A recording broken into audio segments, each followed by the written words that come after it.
Hello and welcome to Neutrophil Nursing Lectures.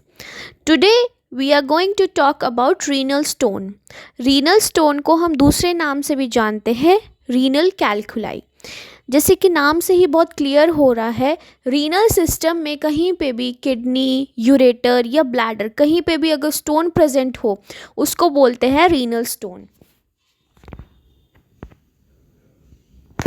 या तो kidney में या तो यूरेटर में या तो ब्लैडर में कहीं पे भी स्टोन प्रेजेंट होगा तो उसको बोलेंगे हम रीनल स्टोन. फिर आते हैं टाइप ऑफ रीनल स्टोन. अब type of renal stone according to location भी हो सकता है एंड अकॉर्डिंग टू कॉम्पोजिशन भी हो सकता है. ठीक है, लोकेशन यानी कहाँ पे प्रेजेंट है वो स्टोन. नेफ्रोलिथियासिस फर्स्ट होता है. Nephrolithiasis, nephro refers to kidney, lithiasis is the stone. तो stone in kidney refers to nephrolithiasis.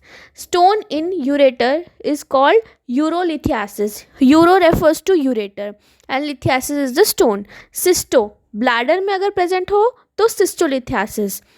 Okay, ये होता है टाइप अकॉर्डिंग टू लोकेशन की प्रेजेंट कहाँ पे, या तो किडनी में, यूरेटर में या ब्लैडर में. अब आते हैं हम टाइप अकॉर्डिंग टू कॉम्पोजिशन. तो most common type of stone होता है हमारा calcium stone. 70% of the cases में हमें मिलेगा कि कैल्शियम स्टोन है. ठीक है, कैल्शियम स्टोन भी दो टाइप्स के हो सकते हैं क्योंकि इसकी प्रॉपर्टी है बाइंडिंग की, और ये बाइंड किसके साथ होगा, या तो ऑक्जिलेट के साथ या फॉस्फेट के साथ. तो ये दो टाइप के स्टोन बनाता है, कैल्शियम ऑक्जिलेट या कैल्शियम फॉस्फेट. ठीक है, जिस इन दोनों कैल्शियम स्टोन तो है ही 70% most common, but calcium stone में भी कैल्शियम ऑक्जिलेट जो है वो मोर कॉमन है, मोर प्रोन है. इसमें जो कैल्शियम स्टोन है वो किससे बना है, इवेंचुअली कैल्शियम से ही बना है. तो ये किससे हो सकता है, कॉजेज़ क्या है कैल्शियम स्टोन के फॉर्मेशन की. अगर हम रिच डाइटरी कैल्शियम ले रहे हैं, जैसे कि डेयरी प्रोडक्ट्स हम ज़्यादा ले रहे हैं, फिर हाइपर कैल्सीमिया की स्टेट है या हाइपर पैराथायरॉयडिज्म की स्टेट है. ठीक है, इन केसेस में क्या है कि कैल्शियम जो है बॉडी में इंक्रीज़ होता है और ये कैल्शियम स्टोन कॉज कर सकता है अगर हम इनसफिशिएंट वाटर इनटेक करते हैं या कैल्शियम का एब्जॉर्प्शन अच्छा नहीं है. एब्जॉर्ब नहीं होगा तो वो क्या होगा कि किडनी से निकल नहीं पाएगा और एक एक कैल्शियम के मॉलिक्यूल्स, आयंस जो है वो एक दूसरे के साथ बाइंड करके स्टोन का फॉर्मेशन कर लेगा. ठीक है, तो केमिस्ट्री ऑफ स्टोन क्या होती है, एल्कलाइन होती है. मतलब जो कैल्शियम स्टोन है वो उसका नेचर जो है वो एल्कलाइन होता है. तो जिसका एल्कलाइन स्टेट है हमें उसको करना है एसिडिक. ठीक है, अगर हमें पता ही है कि अगर हम एल्कलाइन के साथ हम एसिड मिक्स करेंगे तो वो न्यूट्रलाइज हो जाएगा. तो हम क्या करेंगे कि डाइट जो देंगे हम एसिडिक ऐश डाइट देंगे. एसिडिक ऐश डाइट का मतलब होता है जिसका एंड प्रोडक्ट जो है वो एसिड हो. जैसे कि प्रोटीन का मेटाबॉलिज्म के बाद वो यूरिक एसिड बनता है तो हम क्या करेंगे, हाई प्रोटीन डाइट देंगे. ठीक है, जैसे कि मीट, पल्सेस और एग्स हो गए. फिर आता है कि हम अवॉइड करेंगे कि कैल्शियम रिच डाइट को हम अवॉइड करेंगे. अगर कैल्शियम ऑक्सलेट वाला स्टोन है तो हम क्या करेंगे, हमें अवॉइड क्या करना है, ऑक्सलेट किस में प्रेजेंट है, टोमेटो में, स्पिनच में, स्ट्रॉबेरी में और चॉकलेट में. इनमें जो है ऑक्सलेट प्रेजेंट होता है. तो कैल्शियम ऑक्सलेट वाले स्टोन में हमें ये वाले जो डाइट है या ये वाले जो मटेरियल है इनको हमें अवॉइड करना है, टोमेटो को, स्पिनच को, स्ट्रॉबेरी को या ऑक्सलेट को. नेक्स्ट टाइप ऑफ स्टोन होता है हमारा इन्फेक्शियस स्टोन. इन्फेक्शियस स्टोन या इसको हम ट्रिपल फॉस्फेट स्टोन भी बोल सकते हैं या स्ट्रूवाइट भी बोल सकते हैं. इसके 3 नाम हैं, infectious stone, triple phosphate stone और एक होता है स्ट्रूवाइट स्टोन. ठीक है, नाम से ही पता चल रहा है ये किसी भी इन्फेक्शन से हो रहा है. इन्फेक्शन या तो स्ट्रेप्टोकोकाई से या क्लेब्सिला से या सूडोमोनास से, कोई भी इन्फेक्शन से हो रहा है. ठीक है, अब क्या होता है, ये जो ट्रिपल फॉस्फेट स्टोन है ये 3 टाइप से बना होता है, अमोनिया, फॉस्फेट और मैग्नीशियम. क्या होता है कि जो भी ये स्ट्रेप्टोकोकाई, क्लेब्सिला और सूडोमोनास है ये क्या करेंगे, इन्फेक्शियस स्टोन में क्या होता है कि जैसे कोई भी इन्फेक्शन हुआ ड्यू टू स्ट्रेप्टोकोकाई, क्लेप्सिला और सूडोमोनास। ये क्या करते हैं, उस जगह में इन्फ्लामेशन कॉज करते हैं। उस इन्फ्लामेशन की वजह से अमोनिया रिलीज होता है और अमोनिया की टेंडेंसी होती है कि वो फॉस्फेट या तो फॉस्फेट और मैग्नीशियम को बाइंड कर लेती है, तो इसलिए इसका नाम है ट्रिपल फॉस्फेट स्टोन। ठीक है, ये कंपोज होता है अमोनिया, फॉस्फेट और मैग्नीशियम से, और इसकी जो केमिस्ट्री है, जो इन्फेक्शियस स्टोन है, वो एल्कलाइन होती है, तो इसमें भी हम एसिडिक ऐश डाइट ही देंगे। और इसका मैनेजमेंट है, क्योंकि इन्फेक्शन है तो थ्रू एंटीबायोटिक ही हम इसको ट्रीट करेंगे। थर्ड टाइप ऑफ स्टोन होता है यूरिक एसिड स्टोन। ये कंपोज होता है यूरिक एसिड से ही। ठीक है, यूरिक एसिड से ही बना हुआ होता है। ये किसकी वजह से हो सकता है, हाइपर यूरिसीमिया। अगर ब्लड में यूरिक एसिड ज़्यादा हो तो उस कंडीशन में क्या है कि यूरिक एसिड स्टोन फॉर्म हो सकता है। और गाउट की कंडीशन, गाउट में क्या होता है, जो भी हमारे साइनोवियल या जो भी हमारा जो जॉइंट है वहाँ पे क्या होता है, यूरिक एसिड का कलेक्शन हो जाता है, वहाँ पे फॉर्मेशन हो जाती है due to high level of uric acid in the blood. ठीक है, तो कॉज क्या है, हाइपर यूरिसीमिया या गाउट। ठीक है, इसकी जो केमिस्ट्री है या यूरिक एसिड किससे बना हुआ है, एसिडिक होता है ये। ठीक है, डाइट हम क्या करेंगे, अल्कलाइन ऐश डाइट देंगे, क्योंकि ये इसकी जो है प्रॉपर्टी एसिडिक है, तो हमें dietary management is by alkaline ash diet. ठीक है, और अल्कलाइन ऐश डाइट किससे होता है, फ्रूट्स एंड वेजिटेबल्स से। मैनेजमेंट में आता है एलोप्यूरिनॉल। एलोप्यूरिनॉल क्या करता है, जो प्यूरिन होता है, प्यूरिन से यूरिक एसिड में कन्वर्ट होने से ये प्रिवेंट करता है एलोप्यूरिनॉल। अब हमें अवॉइड करना है हाई प्रोटीन डाइट को, क्योंकि यूरिक एसिड का जो एंड प्रोडक्ट होता है वो जो प्रोटीन का एंड प्रोडक्ट होता है वो यूरिक एसिड होता है। फोर्थ टाइप ऑफ स्टोन है सिस्टीन स्टोन। सिस्टीन क्या होता है, हमारा नॉन असेंशियल अमीनो एसिड्स में आता है सिस्टीन। ठीक है, नॉन असेंशियल अमीनो एसिड्स वो अमीनो एसिड्स होते हैं जो हमें डेली फूड के थ्रू हमें लेना पड़ता है। ठीक है, और वो हमारी बॉडी नेचुरली नहीं बनाती है। तो सिस्टीन स्टोन क्या होता है, it is a amino acid. ठीक है, specially non essential amino acids formed by cystine amino acid. जितने भी डाइट है जिसमें मिथ्योनिन है, ठीक है, मिथ्योनिन आगे कन्वर्ट होके सिस्टीन बनता है। तो जितने भी प्रोटीन रिच डाइट है, ठीक है, जैसे कि एग हो गया, मीट हो गया, ये सब हमें डाइट नहीं लेना होता है। बट ये जो मिथ्योनिन है वो पल्सेस में प्रेजेंट नहीं होता है, तो पेशेंट को हमें इंस्ट्रक्ट करना है आपको प्रोटीन रिच डाइट नहीं लेना है, स्पेशली ये मीट, एग। ठीक है, इससे जितने भी प्रोटीन रिच डाइट है वो हमें नहीं लेना है। बट पल्सेस आप ले सकते हो, क्योंकि पल्सेस में मिथ्योनिन नहीं होता है। ओके, डाइट हमें अवॉइड करनी है इसमें प्रोटीन रिच डाइट। तो हमने पढ़े types according to location. First is nephrolithiasis, urolithiasis and cystolithiasis. फिर आते हैं टाइप्स अकॉर्डिंग टू कंपोजिशन।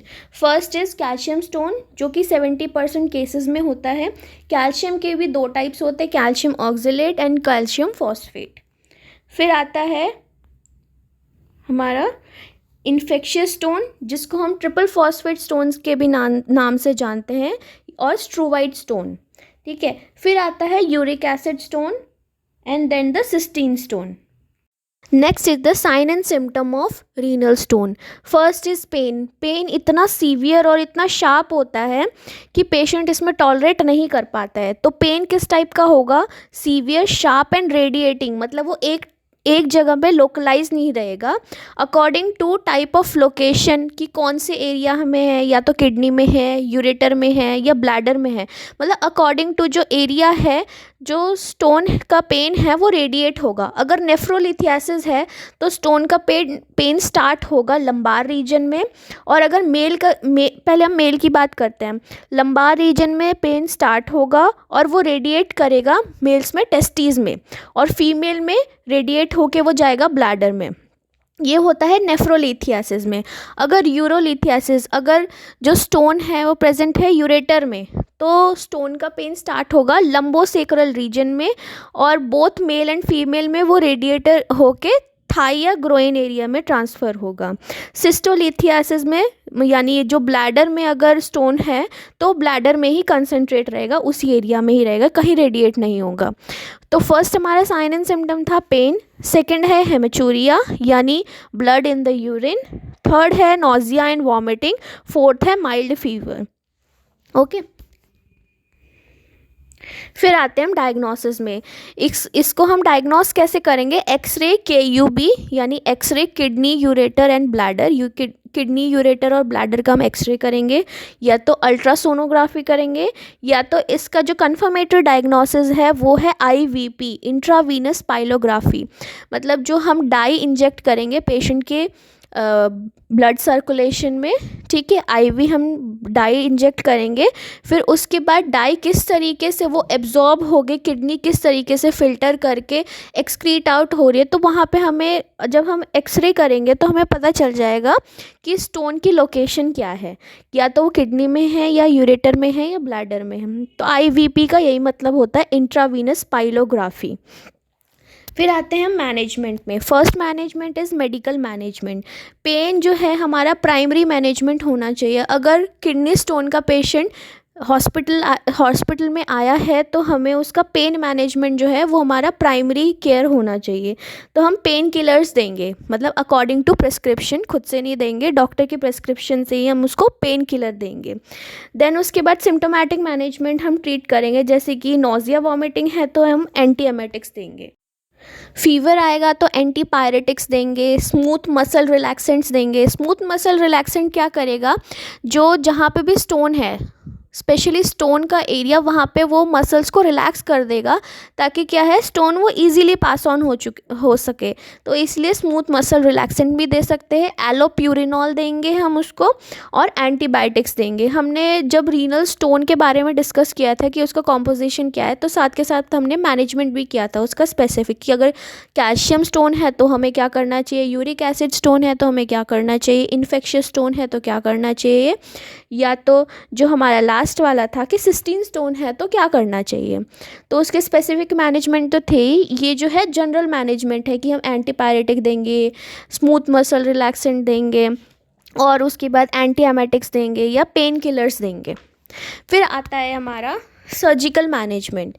ठीक है, सर्जिकल मैनेजमेंट में फर्स्ट मैनेजमेंट होता है PCNL। PCNL का फुल फॉर्म है परक्यूटेनियस नेफ्रोलिथोट्रिप्सी। ठीक है, परक्यूटेनियस का मतलब होता है, क्यूटेनियस रेफर्स टू स्किन, मतलब स्किन के थ्रू हम एक लिथोट्रिप्टर, जो इंस्ट्रूमेंट का नाम है वो है लिथोट्रिप्टर, वो हम पास ऑन करेंगे थ्रू द स्किन। ठीक है, किडनी में वो जाएगा, वो लिथोट्रिप्टर वो क्या करेगा, हमारे जो किडनी में जो स्टोन है उसको लोकलाइज करके वहाँ पे किडनी स्टोन को स्मॉल पार्ट्स में ब्रेक कर देगा, फिर वो सक आउट कर लेंगे। ठीक है, जितना हो सके उतना तो वो सक आउट कर लेगा, बट अगर थोड़ा बहुत बच भी गया है तो हम क्या करेंगे, इन्फ्यूजन चला देंगे पेशेंट के यूरिन आउटपुट में, अपने आप वो स्टोन बाहर आ जाएगा। ठीक है, इसमें जो है हम पोजीशन देंगे उसको प्रोन पोजीशन देंगे, प्रोन पोजीशन।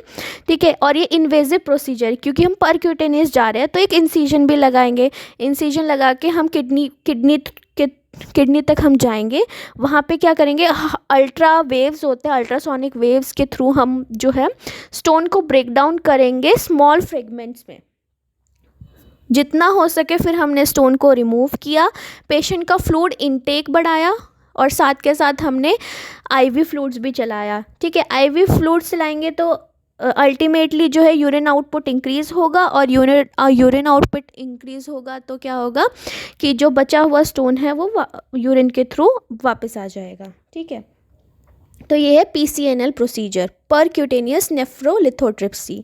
सेकंड हमारा सर्जिकल प्रोसीजर है ECWL, extra corporeal shock wave lithotripsy. इसमें क्या होता है कि हम अल्ट्रासोनिक वेव्स हम ट्रांसफ़र करेंगे पेशेंट की बॉडी में। PCNL में हम क्या कर रहे थे कि ये इन्वेजिव प्रोसीजर है, एक इंसिजन हम लगा रहे थे। ECWL में हम ये नॉन इन्वेसिव प्रोसीजर होता है, और इसमें हम वेव्स का यूज़ करके हम स्टोन को ब्रेक डाउन कर रहे हैं। ठीक है, स्टोन को ब्रेक डाउन करने के बाद इसमें हम कोई भी सक्शन यूज़ करके हम स्टोन को हम बाहर नहीं निकाल रहे, इसमें सीधा हम फ्लूइड को इंक्रीज़ करके उसकी बॉडी में हम एक्सक्रीट आउट करवा रहे हैं फ्रेगमेंट्स को। तो ये जो है इन दोनों में यही डिफरेंस है कि ये नॉन इन्वेजिव प्रोसीजर है और ECWL में हम शॉक वेव का यूज़ कर रहे हैं। फिर आते हैं डाइटरी मैनेजमेंट में। अकॉर्डिंग टू कॉम्पोजिशन की अगर कैल्शियम का स्टोन है तो हमें कैल्शियम डिक्रीज़ करना है, कैल्शियम अवॉइड करना है, कैल्शियम वाले डाइट अवॉइड करना है। अगर यूरिक एसिड का स्टोन है तो हमें प्रोटीन इंटेक उसका डिक्रीज़ करना है। अगर और सोडियम डिक्रीज़ करना है पेशेंट का, हमें फ्लूइड इंटेक इतना इंक्रीज़ करना है कि मतलब 3000 ml पर डे होना चाहिए, जिससे कि स्टोन जो है वो यूरिन के थ्रू वापस आ जाए, एक्सक्रीट आउट हो जाए। फिर उसके बाद है कि पेशेंट को बोलना है कि तुम मोबिलाइज हो, मतलब कि चलते फिरते रहो, एम्बुलेटरी रहो, जिससे क्या होगा कि यूरिन स्टैगनेंट नहीं रहेगा। अगर यूरिन स्टैगनेंट नहीं रहेगा तो क्या स्टोन बढ़ने के कम चांसेस होते हैं। तो ये हमारे डाइटरी मैनेजमेंट में आ गए। अब कॉम्प्लिकेशंस क्या क्या है अगर रीनल स्टोन होगा। तो जैसे हमने पढ़ा था कि किडनी में हुआ तो उसको बोलेंगे नेफ्रोलिथियासिस। अगर किडनी में स्टोन है, जैसे कि रीनल किडनी पेल्विस में है, मेजर कैलिक्स में है, माइनर कैलिक्स में है, किडनी पे किसी भी एरिया में है, तो वहाँ पे यूरिन कलेक्शन बढ़ जाएगा। यूरिन कलेक्शन बढ़ेगा तो ये जो है किडनी फिल होने लगेगी थ्रू द वाटर, तो उसको बोलेंगे हाइड्रोनेफ्रोसिस। तो फर्स्ट कॉम्प्लिकेशन हमारा है हाइड्रोनेफ्रोसिस। फिर आता है अगर यूरेटर में कहीं स्टोन है तो ब्लॉकेज हो रही है तो कलेक्शन होगा यूरेटर में और यूरेटर जो है फूल जाएगा, स्वेलअप हो जाएगा, उसको बोलेंगे हाइड्रो यूरेटर। फिर थर्ड तो हमें पता ही है किडनी फेलियर, जो एक्यूट किडनी इंजरी का एक कॉज है रीनल स्टोन। ठीक है, तो थर्ड कॉम्प्लिकेशन है हमारा किडनी फेलियर। तो आज हमने पढ़ा रीनल स्टोन के बारे में, type of renal stone according to location, कि कौन से एरिया में स्टोन है, ठीक है, कौन से लोकेशन में स्टोन है। फिर टाइप अकॉर्डिंग टू कॉम्पोजिशन, कि स्टोन का जो कॉम्पोजिशन है वो है क्या, ठीक है। फिर हमने पढ़ा कि साइन एंड सिम्टम्स क्या होते हैं रीनल स्टोन के, डायग्नोसिस हम कैसे करते हैं, मैनेजमेंट को हमने डिवाइड किया in the medical management, surgical management और फिर उसके बाद डाइटरी मैनेजमेंट। फिर हमने लास्ट पढ़ा कॉम्प्लिकेशन के बारे में। अगर आपने पिछली वीडियोस नहीं देखी है तो आप पिछली वीडियोस भी देख सकते हैं, और उसमें मैंने किडनी इंजरी के बारे में भी बोला है, ताकि आप अच्छे से ये रीनल स्टोन के बारे में पढ़ सकें। And thank you, please do like share and subscribe my videos. Thank you and have a nice day.